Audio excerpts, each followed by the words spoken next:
cette âme impérieuse, cette âme égoïste, celle que nous chuchote, mais attends, qu'est-ce que tu... Ne sois pas généreux parce qu'on va te prendre pour un pigeon.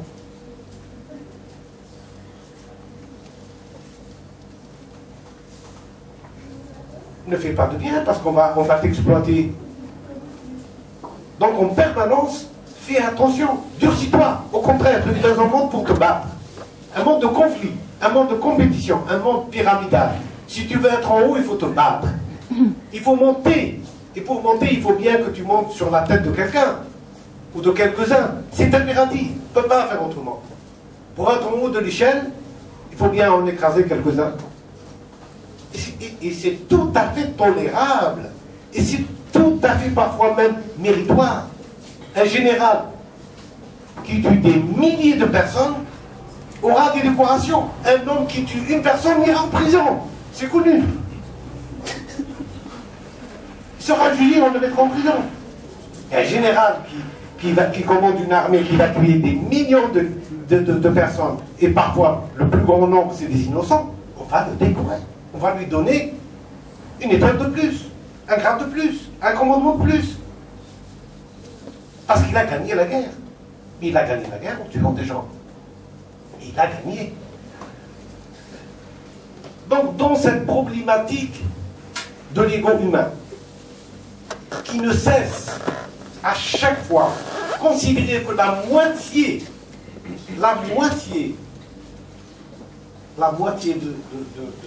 de ce que produit l'humanité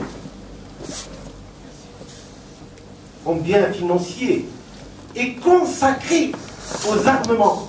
La moitié. Vous imaginez un monde qui est en crise, où des gens ont faim, où des gens sont opprimés, où des gens subissent des catastrophes à une échelle jamais connue.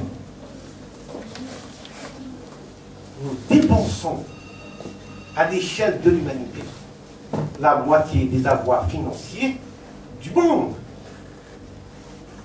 Il faut réfléchir aujourd'hui à ce que cette spiritualité, qu'est-ce qu'elle peut m'apporter individuellement. Certes, nous ne sommes pas des révolutionnaires, je ne presse pas la révolution à travers le monde, mais cet état de conscience, parce qu'on ne peut rien faire, on ne peut pas aider l'autre si soi-même on n'est pas dans cet état qui permet à l'être à chaque fois d'être vigilant d'abord avec lui-même par rapport à autrui.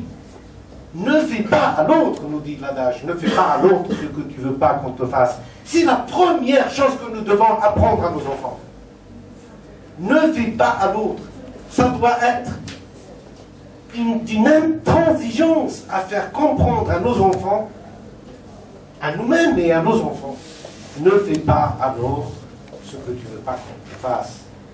Cette réalité débute par des choses simples, un équilibre.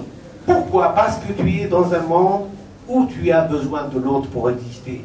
Tu es dans un monde où l'autre est ton miroir qui te renvoie à la fois tes qualités, à la fois tes défauts, à la fois tes insuffisances, et qui par là même te permet d'être.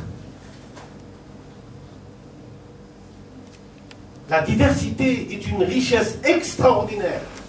La diversité des langues, la diversité des philosophies, la diversité des religions est une richesse exceptionnelle.